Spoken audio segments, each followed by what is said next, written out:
২ নং বছাশিমলু গাঁৱত পানীত পৰি মৃত্যু হোৱা কন্যা শিশু জমিলা খাতুনৰ বাসগৃহত উপস্থিত বৰচলা সমষ্টিৰ বিধায়ক গণেশ কুমাৰ লিম্বু। NKS হুণ্ডাইলৈ স্বাগতম। নৰ্থ ইষ্টৰ প্ৰথম GDSI 2.0 ফিচাৰ্ছ ডিলাৰ হৈছে NKS হুণ্ডাই। অত্যাধুনিক সা সুবিধাৰে তৈয়াৰী most আপডেটেড হুণ্ডাই ডিলাৰ এতিয়া ডিব্ৰুগড়ত। আমাৰ NKS হুণ্ডাই ডিলাৰত open sales consultant room, customer ৰুমৰ লগতে পুৰণি গাড়ীৰ এক্সচেঞ্জ ফেচিলিটিও ৰখা হৈছে।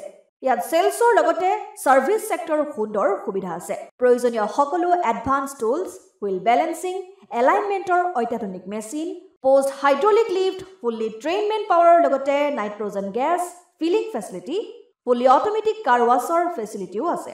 লগতে NKS হুণ্ডাই ডিলাৰে কাষ্টমাৰ সকলৰ সুবিধাৰ্থে মোবাইল সাৰ্ভিস ভেনৰো ব্যৱস্থা ৰাখিছে, য'ত হাইড্ৰলিক লিফ্ট, ৱাছিং facility, wheel balancing, tyre pressure check কৰাৰ লগতে বহুখিনি সুবিধাই উপলব্ধ আছে। NKS হুণ্ডাইলৈ আহক আৰু সুবিধাসমূহ গ্ৰহণ কৰক। উল্লেখ্য যে ঢেকিয়াজুলি ৰাজহ চক্ৰৰ অন্তৰ্গত বৰচলা আৰক্ষী চকী এলেকাৰ ২ নং বছাশিমলু গাঁৱত যোৱা ৮ জুলাই তাৰিখে মহাবাহু ব্ৰহ্মপুত্ৰ নদীৰ বাঢ়নি পানীত পৰি এটি কন্যা শিশুৰ মৃত্যু হৈছিল।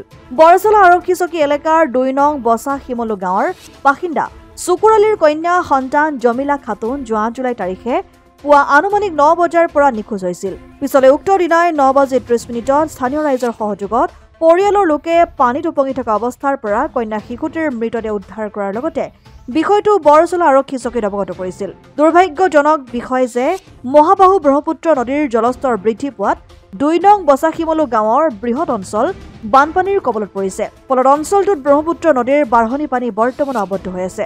২ নং বছাশিমলু গাঁৱত আবদ্ধ হৈ থকা পানীত পৰি কন্যা শিশুটিৰ কৰুণ মৃত্যু হয়। সেয়েহে আজি দুৰ্ভগীয়া পৰিয়ালটোৰ কাষত উপস্থিত হ'ল ৬৬ নং বৰচলা বিধানসভা সমষ্টিৰ বিধায়ক গণেশ কুমাৰ লিম্বুৰ লগতে ঢেকিয়াজুলি ৰাজহ চক্ৰৰ বিষয়া নয়ন পাঠক। পৰিয়ালটোৰ কাষত উপস্থিত হৈ শোক সন্তপ্ত পৰিয়ালটোক সমবেদনা জ্ঞাপন কৰি মৃতকৰ আত্মাৰ সদ্গতি কামনা কৰে। লগতে ৰাজ্য চৰকাৰৰ তৰফৰ পৰা ৪ লাখ টকাৰ আৰ্থিক সাহায্য প্ৰদানৰ ব্যৱস্থা কৰে। বিধায়ক গণেশ কুমাৰ লিম্বুৰ লগতে উপস্থিত হয় ভাৰতীয় জনতা পাৰ্টিৰ ঠেলামৰা মণ্ডলৰ সভাপতি ধ্ৰুৱজ্যোতি বৰা, ভাৰতীয় জনতা পাৰ্টিৰ নেতা জগত জেনা, নিতু নাথ, স্থানীয় গাঁও প্ৰধানৰ লগতে ভাৰতীয় জনতা পাৰ্টিৰ কাৰ্যকৰ্তাসকল। হয়, আপোনালোকে জানেই যে আমাৰ সমষ্টিৰ বানপানীৰ সমস্যা অত্যন্ত জটিল সদায় হৈ থাকে প্ৰতিটো বছৰে। কিন্তু এইবাৰ এটা মৰ্মান্তিক এটা ঘটনা হ'ল, যিটো নেকি এজন কেঁচুৱা কণমানি শিশুৱে যি কাৰণতে হওক মানে বানপানীৰ কাৰণে মানে পানীত ডুবি মানে মৃত্যুক আকলি লোৱাৰ কাৰণে আমি স্থানীয় বিধায়ক হিচাপে আমাৰ ঢেকিয়াজুলি চাৰ্কুল বিষয়া বা আমাৰ বিভিন্ন আমাৰ কাৰ্যকৰ্তাসকলৰ লগত আহি পেলাই মই পৰিৱাৰৰ লগত যাতে তেখেতসকলৰ দুখত যাতে সমভাগী হ'ব পাৰোঁ, তেখেতসকলক যাতে আমি সান্তনা দিব পাৰোঁ। চৰকাৰৰ ফালৰ পৰা আমি তেওঁলোকৰ লগত আছোঁ আৰু আমি যিমান পাৰোঁ চৰকাৰী ব্যৱস্থাৰে তেওঁলোকক যাতে সহায় কৰিব পাৰোঁ, এই বিষয়টো জনাবৰ কাৰণে আজি মই ইয়াত উপস্থিত হৈছোঁ।